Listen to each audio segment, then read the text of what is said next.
Hello everyone, my name is Ada Lovelace and I'm known for publishing the first ever computer program 200 years ago. I'm about to draw my life, although technically someone else is doing the drawing. This is what I look like, very similar to Princess Leia. But this was over 100 years before A New Hope and way before The Force Awakens, so she obviously copied me. I was born in London on the 10th of December in 1815. My dad was the famous poet Lord Byron. You'll find he was quite the lord of scandals. Quite embarrassing, really.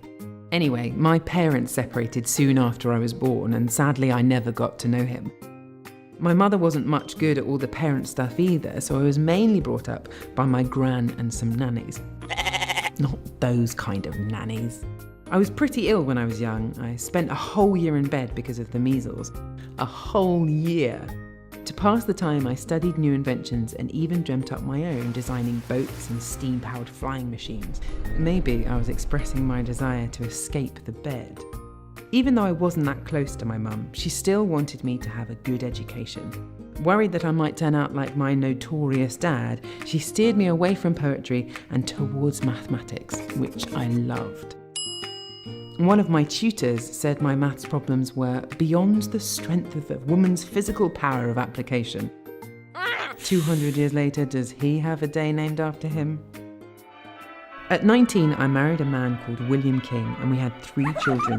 He became the Earl of Lovelace, which is how I came to be known as Ada Lovelace. Around the same time as I got married, one of my tutors introduced me to a man called Charles Babbage.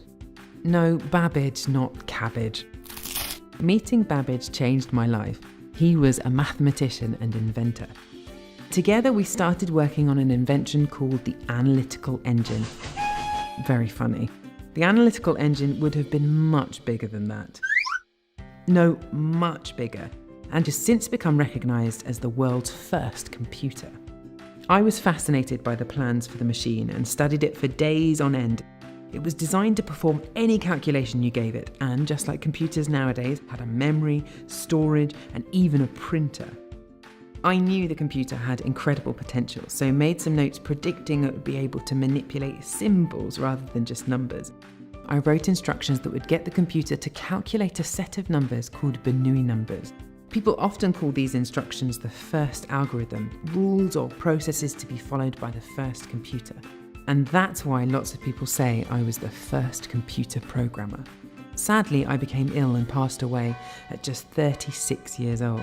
I requested to be buried next to my father, and there I remain in Hucknall, Nottinghamshire. Thankfully, my legacy lives on. Hello. A lot has changed in the last 200 years. My life was short and, you might say, tragic. But what I achieved would inspire scientists for generations to come.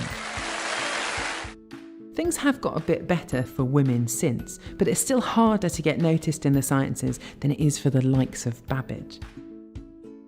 Charles Babbage is known as the father of computers, which kind of makes me the mother of computers. Not that there was any funny business between us, you understand. I foresaw that the computer, given the right set of instructions, would be able to create graphics, music, and, gifs about Ryan Gosling eating his cereal. Hey, dude! No one believed me at the time, but 200 years later, I turned out to be right. So, you wouldn't have had Minecraft, social media, or even PewDiePie without me. In your Facebook, Zuckerberg. I didn't let the culture of my era slow me down, and you shouldn't either. Who knows, you might do something that changes the world if you really try hard and make clever choices. And in 2215, you might have a day named after you too. Subscribe to Your Life for more videos to inspire you and help unlock your potential in our world of maths and physics.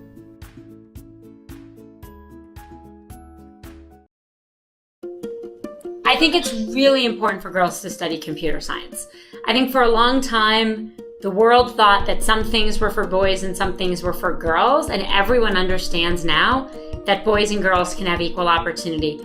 If we could just, support girls and give them that initial encouragement, that we can start balancing the scales, and then we won't even have to play with the equation because it will just be a natural flow. To be able to code, gives you the freedom to build anything. And that is just so empowering. I like having that power in my own hands to express what's in my imagination using programming. Just the experience of programming gives you access to a new method of thinking. Everything becomes the steps that you can take towards a solution, and that is just extremely valuable. You know, it's one thing to use software. It's a totally different thing to get to change how the software you use actually works. Yeah, all of my favorite memories from computer science are actually programming together with teams. I mean, I don't think CS is a solo thing. I mean, nothing is. If you want to build something amazing, you usually have to do it in a team, and CS is no different. You all live in a time where expressing yourself, learning about different people, making a business, and a real difference in your communities is all totally possible. With computers, it's right at your fingertips. It's not about being a girl or being a boy. It's about being talented. Computer science needs more talented people who are not afraid of being creative and making the world a better place. Every girl deserves to take part in creating the technology that will change our world and change who runs it. Technology touches every part of our lives. So if you can change technology, you can change the world.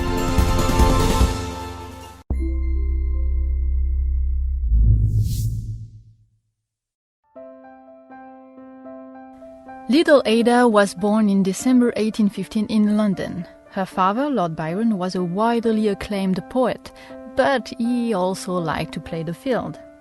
Ada's mother couldn't stand her husband's pastimes, which had gone public and humiliated her. She ran away with her daughter when she was only 1 month old. Ada never saw her father again. Lady Byron, Ada's mother, worked very hard to educate her daughter, especially in sciences. She wanted Ada to grow into a rational and cultured adult, not so that she could navigate a male-dominated field, but rather to impede her naturally fertile imagination so that she would pick a better husband than her mother had. Ada's education was intensive, but she never got rid of her imagination. On the contrary, she used it to better understand the concepts she would learn. One day, she discovered Mr. Jacquard's semi-automatic loom. She was fascinated by it. Mr. Jacquard had revolutionized the textile industry. His machine was 24 times faster than previous looms. It could even weave patterns that were so cumbersome to realize by hand.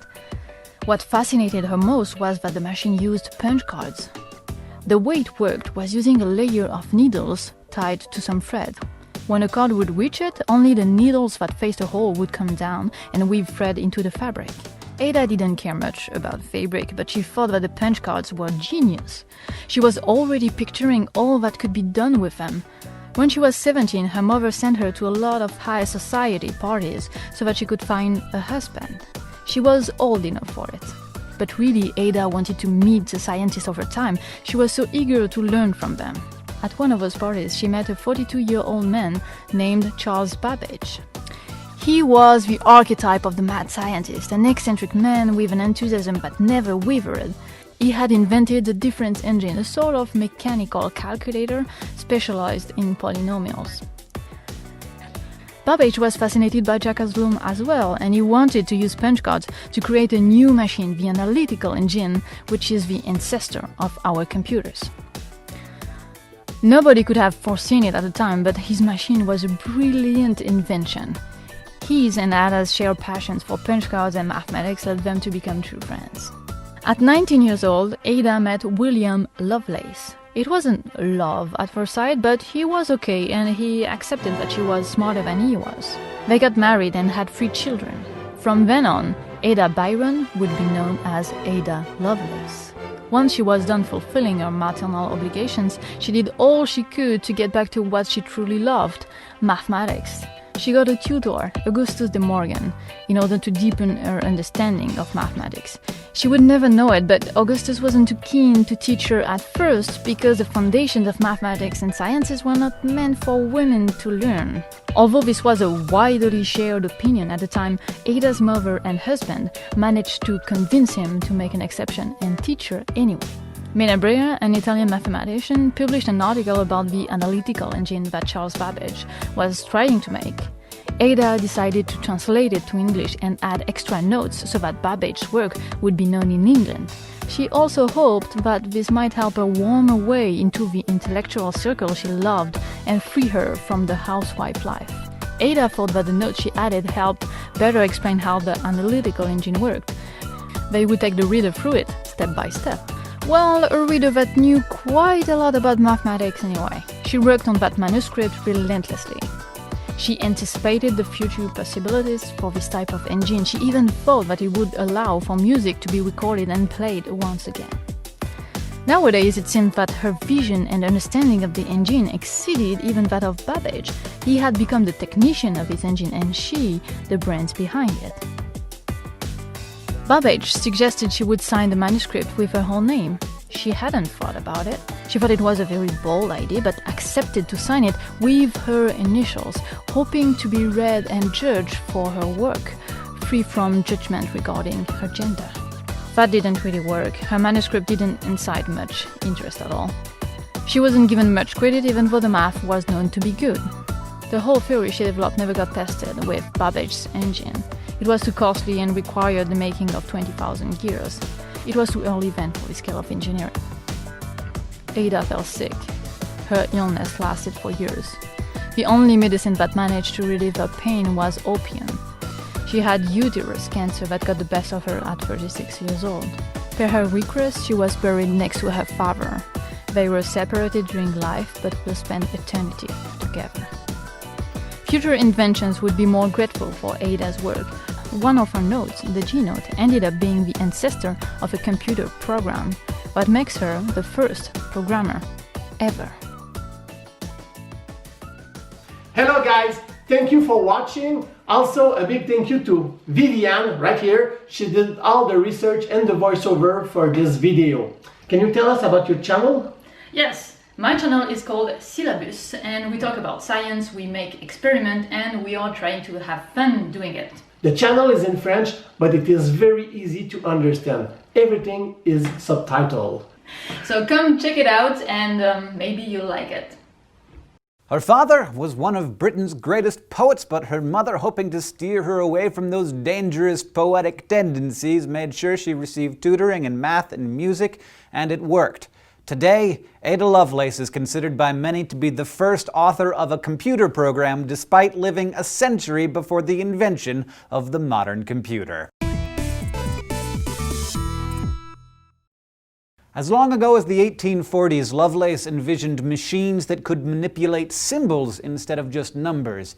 And while there are some who would debate her title as world's first programmer, there's no denying her influence as a gifted mathematician who was also way ahead of her time. Her father was the poet Lord Byron, and while he wasn't around for much of his daughter's life, he too encouraged her to pursue a career in science. In 1833, young Ada was introduced to Charles Babbage, a mathematics professor at Cambridge University, who today is commonly recognized as the father of the computer. Ada was 17, Babbage was 42, but intellectually they were peers. Ada soon met and married William King, the Count of Lovelace, and took on all the stuff that went with being a nobleman, wife, and mother, but she continued to correspond with Babbage for the next 2 decades. Babbage's most notable invention was the analytical engine, a brass and iron steam-powered machine he first envisioned in 1837. It included a central processing unit called the mill and expandable memory, which he called the store. Controlled by punched cards, which could be used to input data, the engine could be programmed to carry out different mathematical operations. In 1843, Babbage asked Ada Lovelace to translate a description of his engine written by an Italian mathematician. Over the next 9 months, Lovelace did just that, but also appended her own set of notes, which ended up being 3 times longer than the actual translation. They included some of Babbage's own calculations, at least some of which she found errors in and corrected, but to demonstrate the machine's possible applications, she also described how it could be used to calculate an arcane, brain-teasing sequence of figures known as Bernoulli numbers. She proved it by diagramming the computations that the analytical engine would make, which, believe it or not, looked like this. Essentially, She had written a computer algorithm. She also speculated that the device might be used beyond numbers and could be used to manipulate anything within a fixed set of rules. She said it could be used for both practical and scientific purposes, and it might one day compose elaborate pieces of music of any complexity or extent. Basically all the stuff that we use computers for today. While the analytical engine was never built, Lovelace's translation was published and well received, earning her fans in Britain's scientific community, like pioneering electrochemist Michael Faraday. In 1852, at the age of 36, Lovelace died of cancer. It wasn't until 101 years later that her work was republished, just as people were starting to actually build the computers that she envisioned. And it became clear how prescient she was. Lovelace liked to call herself an analyst and metaphysician, but Babbage called her the enchantress of numbers. Thank you for watching this episode of SciShow Great Minds. If you have any questions or comments or suggestions for other great minds, you can let us know on Facebook or Twitter or down in the comments below. And if you want to keep getting smarter with us here at SciShow, you can go to youtube.com/SciShow and subscribe.